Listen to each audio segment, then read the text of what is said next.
لوگ حج کو بھولتے جا رہے ہیں۔ موذی کرونا وائرس سے پہلے لوگ سال بھر حج اور عمرہ کی باتوں اور کوشش میں مصروف رہتے تھے۔ ایام حج میں لوگوں کا شوق و ذوق مزید بڑھ جاتا تھا۔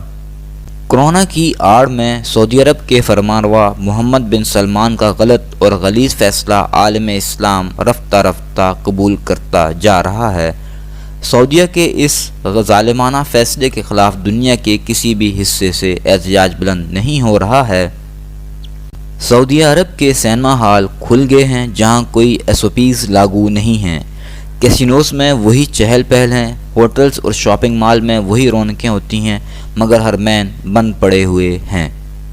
تعجب کی بات ایک یہ ہے کہ یورپ بھر میں یورو کپ فٹ بال ٹورنامنٹ کے دوران وہی پرانی جوش و خروش دیکھنے میں آتی ہے، لیکن حرمین پر ابھی تک کووڈ-19 کی نحوست کا سایہ موجود ہے۔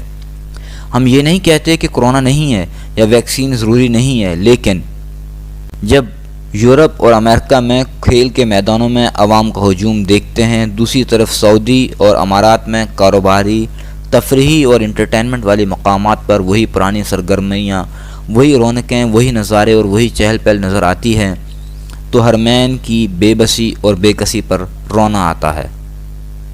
ایک روایت کا مفہوم ہے، خانہ کعبہ بنانے کے بعد حضرت ابراہیم علیہ السلام کو وحی آئی کہ اب اعلان کر دو، تو آپ نے تعجب سے فرمایا، اس صحرا سے میری آواز دنیا تک کیسے پہنچے گی؟ تو جبرائیل امین نے فرمایا، یہ آپ کا کام نہیں ہے، آپ صرف اعلان کریں، آواز پہنچانا ہمارا کام ہے۔ بالکل اسی طرح سعودی حکام تک بظاہر ہماری آواز پہنچ نہیں سکتی، مگر آپ صرف اس ویڈیو کو وائرل کیجئے، باقی کام اس کا ہو سکتا ہے وہ اپنے اور اپنے محبوب صلی اللہ علیہ وسلم کے گھر کی رونقیں بحال کرنے کے لیے آپ کی شیئر کرنے کو بہانہ بنا لے اور ان تک ہماری آواز پہنچ جائے اور خانہ کعبہ کی وہی پرانی والی رونقیں بحال ہو جائیں۔